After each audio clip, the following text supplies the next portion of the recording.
I will see you and I भी hug थी मैंने लास्ट में, ठीक है, and I will see me. Hello guys, I am back again, so ring light set है, background set है और मैं भी सेट हूं। Hello guys, this is your boy Sumit Raj. Welcome back to my YouTube channel and काफ़ी महीनों बाद मैं वीडियो डाल रहा हूँ फिर से and I am so sorry for that. पहले भी शायद मैंने वादा करा था कि कंसिस्टेंट रहूँगा, पर इस बार मैं पूरी कोशिश करूँगा कंसिस्टेंट रहने की। अब मतलब जो भी मेरे यूट्यूब वीडियोस होंगे it will be totally full of content plus travel plus जो भी चीज़ें मैं करूँगा मैं आपको अपडेट करता रहूँगा। बट फ़िलहाल जो चीज़ है, जो टॉपिक है वो हम काफ़ी रेलेवेंट एंड काफ़ी इन्फॉर्मेटिव रखेंगे ताकि आप जो भी देख रहे हैं ये वीडियो, जितने मेरे दोस्त हैं, you know it will really help you out in some way और द अदर। क्योंकि हमें इस एज में पता नहीं होता कि इस सर्टन एज पे हम ऐसी ऐसी चीज़ें भी कर सकते हैं, ठीक है। So this is going to be a very informative video, so stay tune for that. पर उससे पहले हम सेटअप कर लेते हैं जो लाइटिंग वाइटिंग, जो मुंह पे थोड़ा लाइटिंग मारे, ठीक है, ताकि थोड़ा ब्राइटनेस आए, है ना। अभी थोड़ा लो लग रहा है शायद, मतलब इतनी लाइटिंग, मतलब लाइटिंग है पर थोड़ा ना फोकस पे नहीं आ रहा वो। तो हम क्या करेंगे, जाके रिंग लाइट लेकर आते हैं एंड सेटअप करते हैं यहाँ पे। वो होगा मेरा बैकग्राउंड जो कि ठीक लग रहा है, ठीक है। तो वहाँ पे हम वीडियो बनाएंगे and I will talk to you guys तब। तो हम इसको पहले इसकी हाइट एडजस्ट कर लेते हैं, ठीक है, एंड वहाँ पे मुझे बनाना है वीडियो, तो उस हिसाब से मैं सेट कर लेता हूँ। उसके बाद मैं आपसे बात करता हूँ। बाकी मैंने रूम को थोड़ा ठीक ठाक दिखने लायक बना दिया। एंड पहले बता दूँ, यहाँ पे केरला में इट्स क्रिसमस एंड क्रिसमस काफ़ी अच्छी तरीके से बनाया जाता है एंड घर का डेकोरेशन भी करा हुआ है, जो कि मैं आपको बाद में किसी और ब्लॉग पे बताऊँगा, ठीक है। तो अगर जानना हो तो मुझे बताना ज़रूर, कमेंट सेक्शन पे मेंशन कर देना, I definitely show you around, ठीक है। बट फिलहाल हम ये सेटअप कर लेते हैं, बकवास बंद करते हैं। मैंने ये लगा लिया रिंग लाइट एंड अभी थोड़ी लाइटिंग अच्छी आ रही है, मतलब थोड़ा थोपड़े पे चमक रहा है, आप देख ही सकते हो डिफरेंस, ठीक है। एंड काफ़ी फ़र्क पड़ता है आपकी वीडियो क्वालिटी पे, या चाहे आपके पास आईफोन हो या एंड्रॉयड फ़ोन हो, अगर आपके पास प्रॉपर लाइटिंग हो तो it does make a difference, ठीक है। तो अब हम बात करेंगे जो आज की टॉपिक है, BPO एंड जो भी फलांडम का ना। मैं बाकी फॉर्म में आ जाता हूँ, थोड़ा सेट हो जाता हूँ पीछे, ठीक है, फिर मिलेंगे आप तो। Hello guys, I am back again. So ring light set है, बैकग्राउंड सेट है और मैं भी सेट हूँ, ठीक है। और मैंने शर्ट भी चेंज कर ली है क्योंकि ये एक तो मेरा फेवरेट शर्ट है, और पता है यार, अपने भाइयों का शर्ट चुराना और पहनना बहुत अच्छी चीज़ होती है और अच्छा भी लगता है। हालांकि उसको नहीं पसंद, बट स्टिल मैं पहन लेता हूँ चोरी करके, ठीक है। अब हम बात करते हैं बिना ज़्यादा बकवास करे हुए, क्योंकि आप भी फिर इरिटेट हो जाओगे मैं मेरी बकवास सुनते सुनते। क्योंकि आज का जो टॉपिक है ना यार, वो थोड़ा इन्फॉर्मेटिव है एंड मैं आज थोड़ा सीरियस होकर बात करूँगा। मतलब पहले भी सीरियस होता था पर इतना नहीं होता था, क्योंकि ये थोड़ा सीरियस वाली बात है तो हम सीरियसली बात करेंगे, ठीक है। नो जोक्स एंड नो मजाक। तो अब हम बात करते हैं। आपने टाइटल तो पढ़ ही लिया होगा कि क्या है, कि BPO क्या होता है, एक्सपीरियंस कह रहा हूँ, जॉब अपॉर्चुनिटीज़ क्या है, कैरियर ग्रोथ क्या है, बेनिफिट्स क्या है। सो गाइज, हम आज इससे रिलेटेड बात करेंगे, ठीक है। एंड मेरे काफ़ी सारे दोस्तों को आइडिया नहीं है, तो मैं सिंपल सटल तरीके से समझाऊंगा आपको, ताकि आपको भी समझ आए एंड आपको अगर जॉब की ज़रूरत हो तो डेफिनेटली आपको वो जॉब मिले and the salary is also good guys. तो you should definitely try this BPO industry, ठीक है। अगर आपको पैसे कमाने हो एंड बाद में जाके जॉब छोड़ने हो तो please stay tuned and watch my full video. तो अब हम शुरू करते हैं। BPO क्या होता है? BPO is a business process outsourcing, जो कि एक as a third party company काम करता है, ठीक है। अब मैं एग्जांपल देता हूँ। फॉर एग्जांपल एक क्लाइंट को ले लो, जो कि एक बहुत बड़ी क्लाइंट है, लेट्स से अमेजॉन एक क्लाइंट है, ठीक है। अब अमेजॉन के हम क्या हैं, वी आर द कस्टमर्स, ठीक है। अमेजॉन बेचता है प्रोडक्ट्स, तो प्रोडक्ट्स रिलेटेड कोई भी इश्यू हमें आती है, ठीक है, रिलेटेड टू क्वालिटी या कुछ टूट फूट गया है ना, तो हम किसको कॉन्टैक्ट करेंगे? कस्टमर सपोर्ट को, राइट। अब अमेजॉन क्या करेगी? अमेजॉन के पास ऑब्वियसली शिपिंग की फैसिलिटीज़ होंगी, वाइस वर्सा फैसिलिटीज़ होंगी। बट अब ये कस्टमर रिलेटेड क्वेरीज जो भी आएंगे, अब अगर वो उनका भी ध्यान देने लग जाए तो ऑब्वियसली इनका घाटा होगा। क्यों? इनको ज़्यादा पैसा खर्च करना पड़ेगा इसमें भी। क्योंकि अब इसमें भी इनको HR डिपार्टमेंट हायर करनी पड़ेंगे, लोग हायर करने पड़ेंगे, इंफ्रास्ट्रक्चर बनाना पड़ेगा, अलग से सिस्टम्स प्रोवाइड करने पड़ेंगे, ठीक है। अब इतना सारा काम नहीं करोगे, तो एज अ क्लाइंट आप क्या प्रेफर करोगे? किसी को हायर कर लो एंड वही इन सब से रिलेटेड वो they will take care of it, right. So अब अमेजॉन क्या करेगी? वो हायर करेगी BPO को। सो BPO यहाँ पे as a third party act करेगी, राइट। तो BPO के पास ऑलरेडी इंफ्रास्ट्रक्चर्स होते हैं, कंप्यूटर्स होते हैं, सिस्टम्स होते हैं एंड उनके पास एम्प्लॉयज़ भी होते हैं, ताकि अमेजॉन इनको ट्रेन कर पाए and BPO can hire employees for Amazon and they can work accordingly and fulfill the needs of the customers. तो BPO basically ये काम करती है. अब आपको समझ आ चुका होगा, थोड़ा सा आइडिया लग चुका होगा, मैं ये उम्मीद करता हूँ. अगर नहीं लगा तो प्लीज़ कमेंट सेक्शन में मेंशन कर देना, मैं फिर से एक्सप्लेन कर दूंगा, या मुझे DM कर देना इंस्टाग्राम में, यहाँ पे मैंने मेंशन करा हुआ है. तो हाँ, अब हम टॉपिक में वापस आते हैं. तो ऐसे ही BPO एक मल्टीनेशनल कंपनी है जिसके अंदर काफ़ी सारे कंपनीज होते हैं, जैसे गूगल, माइक्रोसॉफ्ट, कोई भी एयरलाइंस, चाहे इंडिगो ले लो, स्पाइसजेट ले लो, अमेरिकन एयरलाइंस ले लो, एंड लेट्स से हमारा अमेजॉन हो गया, एप्पल हो गया. तो ये एप्पल केयर, ये सारी की सारी चीज़ें BPO के अंडर आती हैं. ठीक है, हमें लगता है जब हम कॉल करते हैं किसी कंपनी को कि भाई मेरा ये ऐसा हो गया, तो हमें लगता है कि हम अमेजॉन के एम्प्लॉय से बात कर रहे होते हैं. नहीं, you are talking to a third party and they are working for Amazon.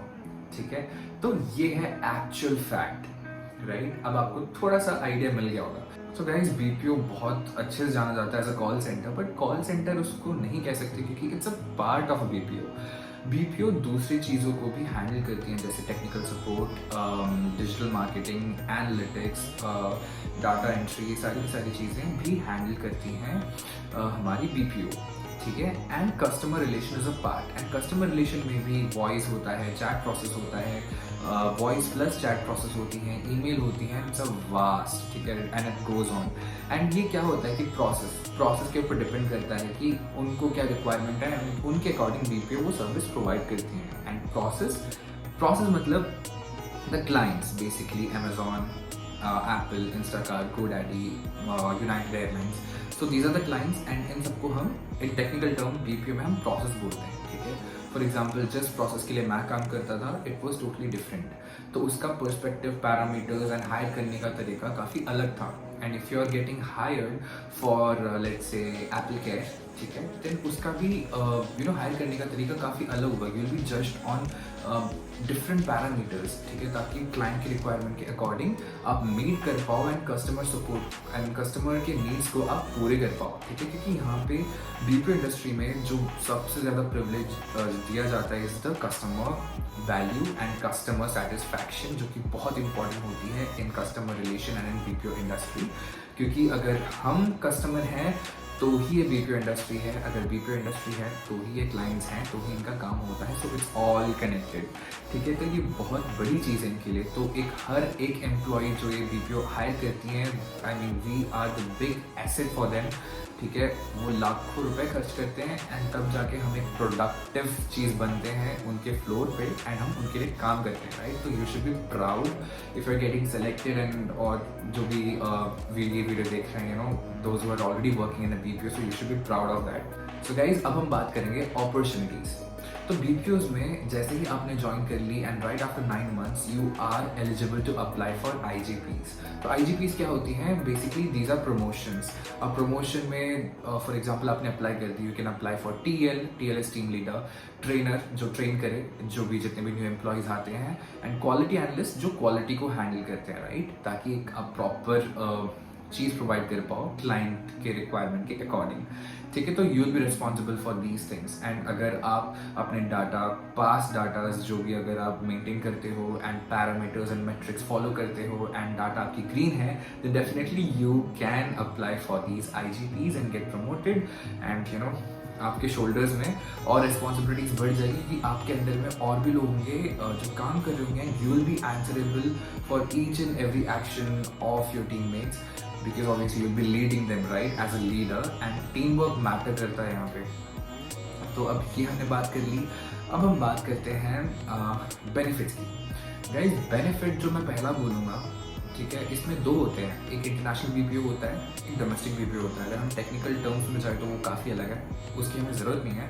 हम सिंपल तरीके से समझ जाते हैं. इंटरनेशनल BPO नाइट शिफ्ट होती है, डोमेस्टिक BPO डे शिफ्ट होता है.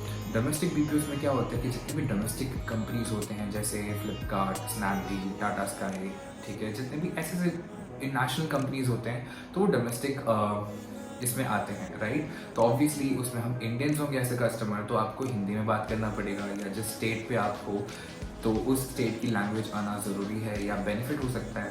ठीक है, तो ये होता है domestic BPO. But domestic BPO में सैलरी कम होती है, राइट, एंड इसमें इतना कुछ बेनिफिट नहीं होता। I would say still it's good working there.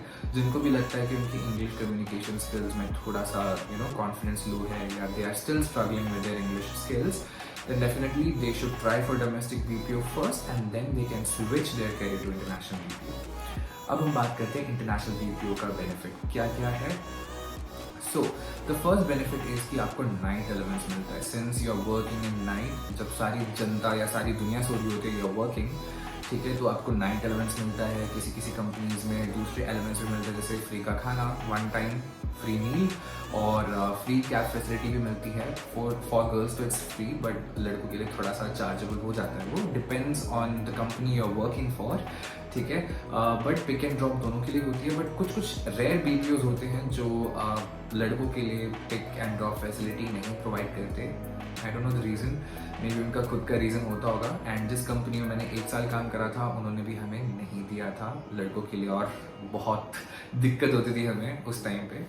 But या उसके मैंने तरीके से या सोल्यूशन मैंने ले लिए थे कि क्या करना है क्या नहीं करना है, क्योंकि यार यहाँ पे कोई सेफ नहीं है आजकल, राइट। बट ऐसा भी नहीं है, everything is fine if you take care of yourself, ठीक है। तो ये बेनिफिट्स हो गई। एंड बेनिफिट्स का तो चलो जो कैरियर अपॉर्चुनिटी है वो भी एक बेनिफिट ही है।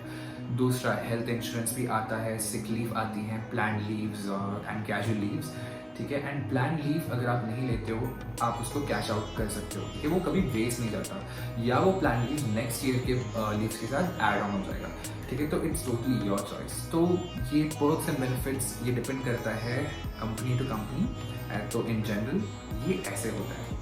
अब हम बात करेंगे एलिजिबिलिटी क्राइटेरिया एंड कौन कौन लोग अप्लाई कर सकते हैं इसमें। सो गाइज, इंडिया में लोगों को आइडिया नहीं है कि being a bachelor student, you can work as a full-time employee in India in BPO industry, ठीक है। क्योंकि बहुत सारे बच्चे हैं, या बच्चे तो नहीं होंगे, बहुत सारे स्टूडेंट्स हैं those who are pursuing distance learning, ठीक है, कॉलेज का, तो वो ना सिर्फ घर बैठे रहते हैं, या घूमने का कुछ उनके पास ऑप्शन नहीं होता, क्योंकि घर वाले के ऊपर वो डिपेंडेंट होते हैं। तो उनके लिए ये बेस्ट इंडस्ट्री है। द रीज़न बीइंग कि कॉलेज के साथ साथ they can work full time as well and they can take care of their expenses. और क्या चाहिए यार, है ना।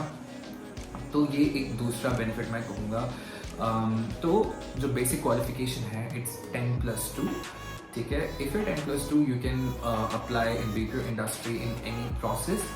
बट बाकी की जो भी चीज़ें हैं वो आपकी इंटरव्यू के ऊपर डिपेंड करते हैं। The way you speak, the way you talk, the way you interact with the HR, that is gonna decide if you are eligible for that job or if you are gonna get that job or not. Eligible तो हो ही चलो, but if you are able to convince the HR कि हाँ why you are perfectly fit for this particular job role, so definitely you are good to go.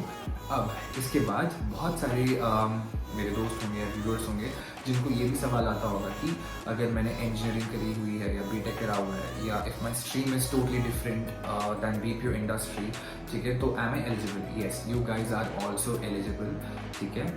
The reason being कि guys BPO industry में सिर्फ एक ही चीज़ चाहिए होती है, good communication skills, जो कि इंग्लिश कम्युनिकेशन स्किल्स अगर वो, तो बहुत बड़ी चीज़ होती है, ठीक है। बहुत आप ग्रो कर सकते हो इस इंडस्ट्री में, ठीक है। बात करने का तरीका है आपके पास, पर्सनालिटी है आपके पास, that thing which is needed in industry अगर वो है, then definitely they are gonna hire you, ठीक है। अब मैं स्पेसिफिकली बात करूँ, इंजीनियरिंग हो गया या कोई भी अदर फील्ड के लोग हैं जो चाहते हैं कि BPO इंडस्ट्री में आना है, जस्ट फॉर द टाइमिंग, ताकि like till the time you find some another job related to your field, ताकि आप BPO में आके पैसे थोड़े अर्न कर पाओ, सेव कर पाओ, आप डेफिनेटली कर सकते हो। It totally depends on your interview. You have to convince the HR that why they should hire you, and you have to make them convince कि आप कंपनी को छोड़ के नहीं जाओगे, बट बाद में तो आप छोड़ ही दोगे, बट आपको वो नहीं बताना है, क्योंकि हर कोई ऐसे ही करते हैं, ठीक है। It's a trip, I mean it's a trick, ठीक है। मुझे ये लाइन कैंसिल कर देनी चाहिए, मुझे नहीं बताना चाहिए। आई होप कोई HR नहीं देख रहा होगा ये वीडियो। तो गाइज आप ऐसा कर सकते हो, ठीक है, फॉर द टाइमिंग कुछ साल, कुछ साल क्या, कुछ महीने काम करके जब तक आपका काम निकल जाता है, निकाल लो, पैसे निकाल लो, उसके बाद you can leave the company with by serving the notice period, ठीक है। अब एक और चीज़ मैं बताना भूल गया कि BPO इंडस्ट्री में काम करने का एक और बेनिफिट है, देयर इज़ नो कॉन्ट्रैक्ट, ठीक है।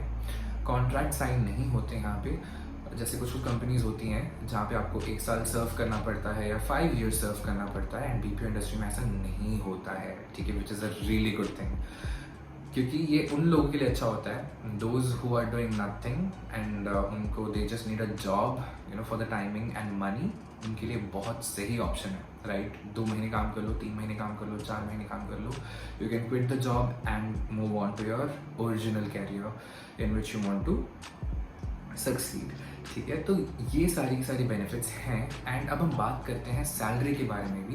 As a fresher guys in international BPO you can earn somewhere around 22 CTC to 25 CTC और 28 and 30 CTC as well, depending on the process you are getting higher.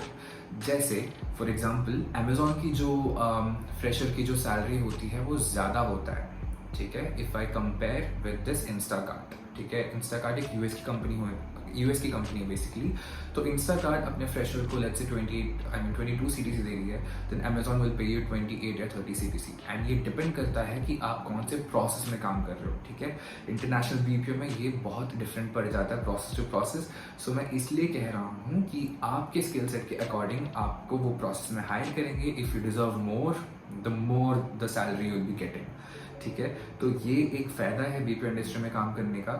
And इसके अलावा शायद मैंने incentive के बारे में बात नहीं करा, तो इंसेंटिव भी होती हैं इनमें। Apart from your salary you can earn like depending on the process, किस प्रोसेस के लिए, जैसे मैंने कहा प्रोसेस टू प्रोसेस डिपेंड करता है। जिस प्रोसेस के लिए आप काम कर रहे हो, सैलरी को छोड़ के आपको इंसेंटिव भी मिलेगा। फॉर एग्जाम्पल जिस कंपनी के लिए मैंने काम करा 1 साल, ठीक है, सैलरी को छोड़ के our maximum incentive which we could get was 15K, ठीक है। बाकी आपकी एबिलिटी के ऊपर है कि आप वो इंसेंटिव ले पा रहे हो या नहीं ले पा रहे हो, ठीक है। तो जो भी कंपनी को ऐसे जोड़ के उनका फ़ायदा निकाल सकते हैं, it's the best place for you guys. तो मैं तो यही कहूँगा जितना फ़ायदा उठा सकते हो आप उठाओ इस फ़ायदे का, क्योंकि कोई भी इंडस्ट्री ऐसे हायर नहीं करती like BPO does. And BPO really gives you a wide opportunity to explore yourself, to explore the person, give time and to analyse कि आपको लाइफ में एक्चुअल में करना क्या है, क्योंकि ऐसे ही लोग आपके आसपास भी होते हैं, उनको करना कुछ और था and they working in BPO industry. And बहुत सारी स्टोरीज आपको मिलेंगी सुनने को, जो आपको सुन के अच्छा भी लगेगा, which will motivate you in one way और द अदर। एंड यहाँ पे कोई भी परमानेंट नहीं होता गाइस, कोई कंसिस्टेंट नहीं होता। अगर आप कंसिस्टेंट हो तो डेफिनेटली आपकी जो फ्यूचर अपॉर्चुनिटी है बहुत वाइड हो जाती है। You will soon become operational manager and salary hike भी होती रहेगी। बट सिंस एज मैंने बोला दूसरे कैरियर वाले इसमें आ जाते हैं जस्ट फॉर टाइम पास, तो वो छोड़ देते हैं, ठीक है। तो इसीलिए बीपीओ में हायरिंग होती रहती है। तो गाइज यही था आज का वीडियो। अगर आपको कोई भी डाउट हो या कोई भी चीज़ें जाननी हो, फॉर एग्जांपल मेरा लाइफ एक्सपीरियंस कैसा रहा बीपीओ इंडस्ट्री के साथ, then definitely I make that video. Comment section में मेंशन कर देना। एंड अगर कोई भी और चीज़ें हो जो आप पर्सनली पूछना चाहते हो, तो प्लीज़ मेरे इंस्टाग्राम में भी DM कर देना। I try my best to chit chat with you and I also help you to to get a job. तो येस गाइस, तो स्टे ट्यून्ड। अगर आपको मेरी ये वीडियो थोड़ी अच्छी लगी तो लाइक कर देना, अगर बहुत अच्छी लगी तो सब्सक्राइब कर देना, अगर उससे ज़्यादा अच्छी लगी तो बेल आइकन पे दबा देना। And I will see you and I will hug दी मैंने लास्ट में, ठीक है। एंड आई विल सी मी फिर से and I'll be seeing you guys soon in some other video, and ऐसे ही informative वीडियो के लिए सपोर्ट के लिए गाइज शेयर करना ज़रूर। So signing off, Sumit Raj, your boy, bye bye.